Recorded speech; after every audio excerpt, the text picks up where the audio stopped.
Hello guys, it's Ryan Ho back with another video. Today I want to talk about this feature pack DAC. This is the Ifi Neo 2. Now this DAC puts out 5 watts of power. It is 5 times more power than it had in the previous generation, so that's pretty crazy.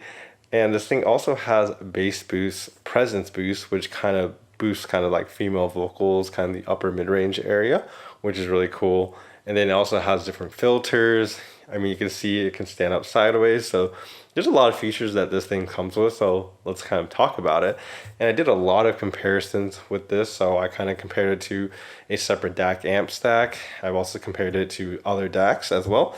I even kind of put in the Ifi iCan, which is kind of their top of the line amplifier, using this as a DAC, this as the amp, and kind of seeing what it sounds like. So we'll be doing a lot of comparisons so you guys can kind of see how good this sounds and kind of see how it kind of performs in different scenarios.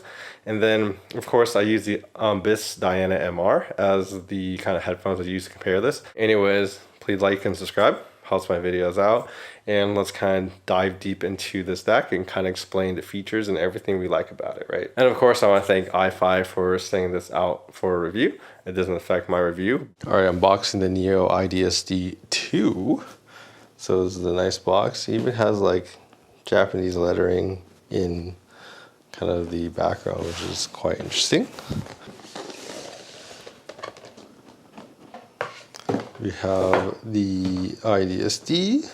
So they have this like interesting marker. I did not even know. I guess that's what kind of shows it's the new one versus the old one. What do we have under here? Comes with the iPower.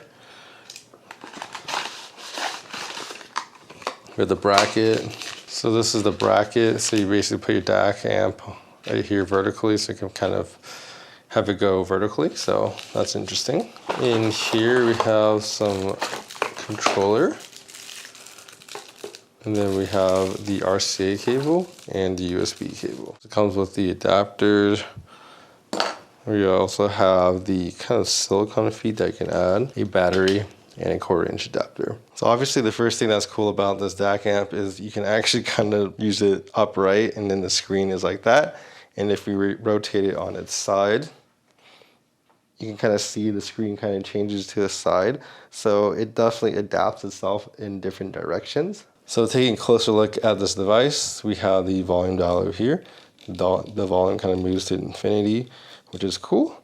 Then we have the power button in the middle. You kind of hold that to turn on and off the device. Then we have the input selector. So you click this to swap through the inputs. We have X space over here.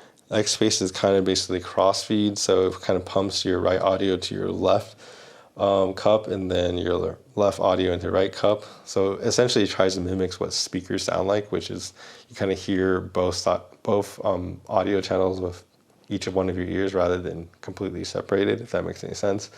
So that's what it's used for. I personally don't use that often, but I do use it to kind of see how it sounds once in a while. The X bass is a pretty big boost in your bass, so if you want more bass, that definitely does the trick. I think it sounds pretty nice, especially when a lot of open back headphones kind of roll off the bass, especially in the sub bass region. A little bit more bass than flat bass is honestly a lot nicer to listen to. If you click it again, it goes to X bass, which is basically presence. So you can indicate by the kind of green right there, that kind of boosts the upper mid-range.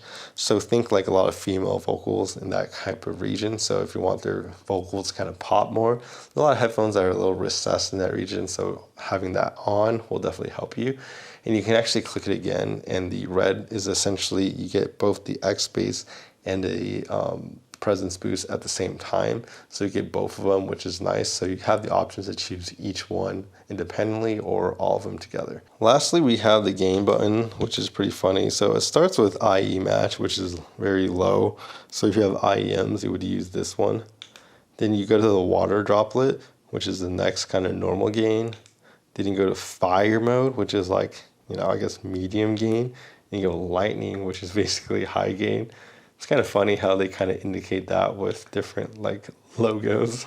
And last but not least, we have the 4.4 Pentacon balance cable input, and then you also have a 1/4-inch single-ended input right there. All right, so taking a look at the back, it's pretty simple. We kind of have balance, RCA, You have a single in and out. We have the sync, which is I think the special thing about this DAC amp is actually it has the ability to sync with an external clock.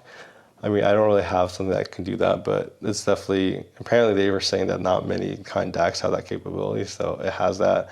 You have coaxial, optical, USB, and power. Another thing worth mentioning is this supports Bluetooth 5.4, which means it actually supports aptX lossless, meaning that you can actually transfer CD quality lossless audio through kind of wireless, which is kind of cool. So that's like 16-bit type of stuff. Obviously, there's high-res lossless stuff that it can't do yet, but obviously we'll eventually get there as our kind of Bluetooth technology gets better. But you can get CD quality lossless, which is kind of cool. Now, the other thing I want to talk about is kind of the menu system, actually. You can just hold this button right here, and you can go into this menu system, and you can see that, you can filter through the different filters, right? You can choose something that you want. You can change the gain. You can actually turn on volume sync, so it can sync to like your phone, for example, if you kind of connect it. Then you can also do the external clock link, then the line out volume control. So if you kind of put this to a different amp, you can kind of use this as a preamp essentially. So there's a lot of different features in here that you can access. So when it comes to sound for the Neo 2, the thing that I pretty much noticed on it is that it has a pretty black background. I said that, and then when my dad was listening to it on a speaker as well, he said the same exact thing as me. So there's definitely a lot of kind of space between the notes. I think it's more deep than wide in that sense, but it's actually pretty wide. But I would say, more expensive DACs might sound slightly wider than it.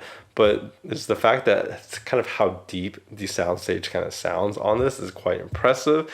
And I feel like the space between all the instruments and notes seem to be very, very big, but they also have like the stillness factor about it. And so I think that's kind of how we define like a black background. It just doesn't seem like it's very busy. It seems like everything's playing, but it's not just like super busy in like one center zone, if that makes any sense. So that's definitely one thing it does really well. I think the tone of it is also really well. And there's different filters that we have to talk about, but in general, I do think that the sound of this is pretty much neutral. I know some people assume that it has a Burr Brown DAC, that it sounds like warm and smooth, but it doesn't. Like, there's definitely different filters. Like, if you use the kind of bit perfect mode, then it will sound kind of that warm, smooth type of sound if that's what you're looking for. Personally, I think the bit perfect mode is my least favorite filter. I think the GTO filter is better, or the minimum phase filter are better filters. Personally, every single time I listen to bit perfect, it sounds a little bit unnatural. So bit perfect is essentially no filters. And if you kind of look at the documentation that Ifi even kind of read out for their GTO filter, which I'll link below, but essentially they're saying filters are kind of necessary and there's different preferences of filters. But personally, if you listen to no filter on this, it sounds really odd in my opinion, because it sounds really rolled off in like kind of the treble. It doesn't really sound that emphasized. And a lot of these, like the spaces between when people talk, it sounds like a robot, like that kind of, like it sounds really unnatural when you do bit perfect. So I don't really recommend people to use that mode. So I would definitely, like I say, use GTO or minimum phase. I think they sound a lot better. And the one story that I have about this is that I reviewed the Ifi signature, their kind of, I think their 3000 version of this DAC essentially, and I've listened to it. I didn't really like the bit perfect, but then the funny thing was I actually went to a store to try a DCA Expanse headphone, and then I plugged it into an Ifi setup, which I was really familiar with. And then I remember thinking, wow, this sounds kind of odd, right? And it's because I knew that it had the wrong filter on. It had the bit perfect filter when I was testing that headphone, and I kind of instantly knew because it just sounded odd. And then, so then I switched it to, I think, the transient align filter on that particular DAC, and it sounded a lot better. So I would say, like, filters do make a difference. Like, I could actually tell at least that filter really well because it just sounds so odd.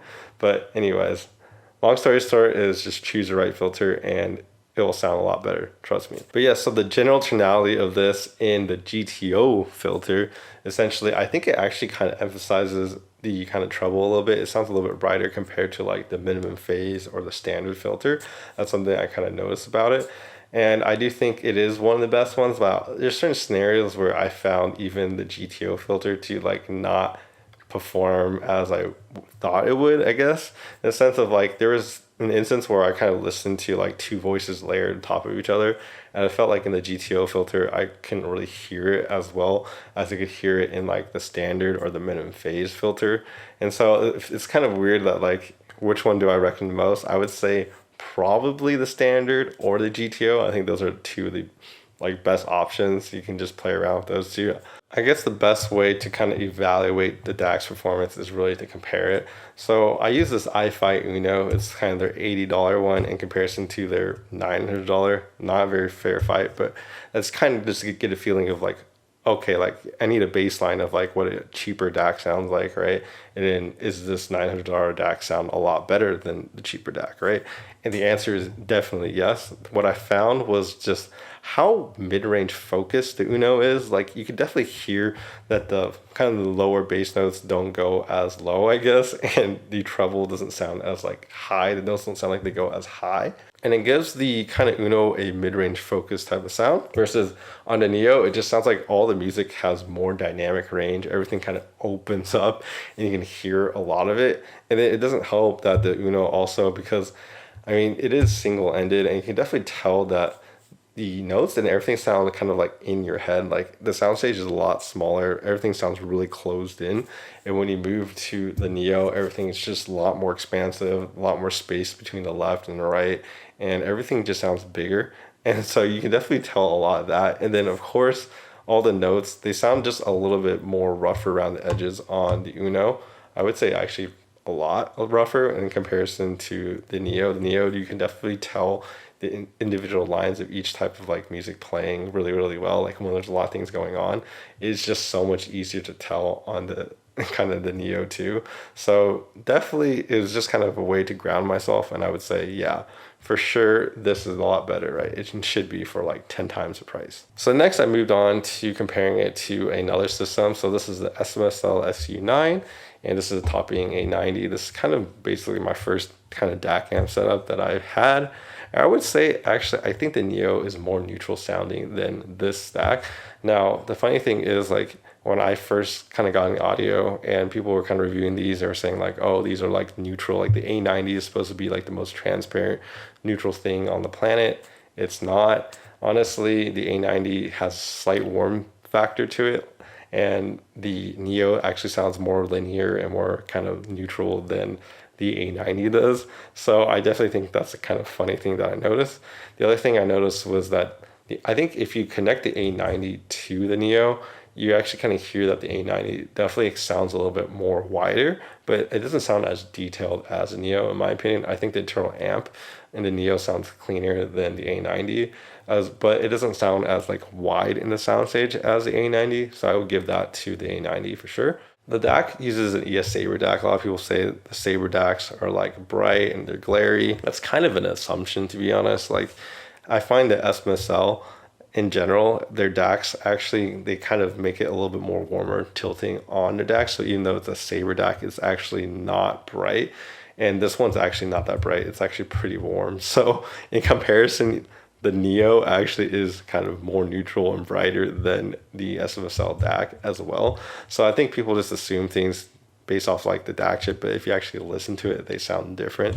But overall, in terms of like DAC performance, I think the Neo sounds just more neutral and you can hear more of the music. Well, I think with this DAC in general, you kind of getting a little bit rolled off, a little bit kind of a softening factor. Everything's a little bit more rolled off, a little bit softening factor with the stack. But I do think that, you know, I think some people will enjoy this, but I would say this all-in-one actually sounds a little bit cleaner and clearer than this kind of stack right here. Now, I put in the kind of the Ifi iCan, so this is my amp. That's kind of what I upgraded from the A90 to the iCan, and that's kind of how I heard a lot of differences of like, oh, like the iCan is actually more neutral, more transparent than the A90. And when you attach it to the Neo, it's actually very interesting because it gets even brighter than what it sounds like internally with the amp. If you plug it into the Ifi iCan, you can actually hear more. The sound stage is also bigger. It's almost like you get closer to music with the iCan. The way I kind of describe it is kind of like, imagine like there was like a blanket in front of you, and then that kind of blanket just kind of got taken off. And that's what it sounds like when you listen through the iCan. Like, I feel like I'm closer to the music. Everything sounds a little bit more realistic, and things pop out a little bit more, and the detail just sounds more realistic to me when I plug it into the iCan. So there's definitely an improvement to be made if you decide to use an external kind of amp with the Neo. Now you don't have to. That's the thing that I think I like about Neo, is that for kind of $900 you get a very capable amp that can really run anything. You can plug it in and it's perfectly capable. And then down the road, if you want to upgrade to a better amplifier, you can also do that, knowing that the DAC in here will perform even better connected to an external amp. So I covered a lot of things, but I guess to summarize the sound of just the Neo by itself, I think it's a decently wide sound stage, a lot of depth actually, which is really good for the Neo. I think it's pretty neutral in the sound. I think it's actually really, really detailed. It competes with the top ones in the price point. So I do think a lot of people really enjoy this type of sound. I think my conclusion is this. This is an all-in-one DAC amp that puts out 5 watts of power. It has a lot of cool features that just makes everything a lot easier to use, in my opinion. The fact that you can kind of, do bass boost, present boost, you can sync your volumes. The fact that you can put it sideways, straight, like there's just so many cool features that this has that other DAC amps don't. And the fact that it can be run by itself with 5 watts of power for any headphone makes it very, very versatile. And it even sounds better if you connect an external amp. So it really does like kind of everything you're looking for. And I do think it is a massive improvement over its predecessor. I thought the predecessor was a little bit warm sounding for my taste, but this one is definitely where it's at, neutral, and it sounds really, really, really good. Anyways, I hope this video helped you guys. Please like and subscribe down below so you guys don't miss out on my future audio reviews. And you guys should definitely check out all the other DAC amp reviews I've done before. I've done, a lot of the Ifi stuff. I basically covered like all their stuff. So if you guys want to check those out, you guys should definitely do that. Of course, I have other stuff from like topping and SMSL and stuff that I've also reviewed. So don't want to miss out on that. Anyways, I'll see you guys in the next video.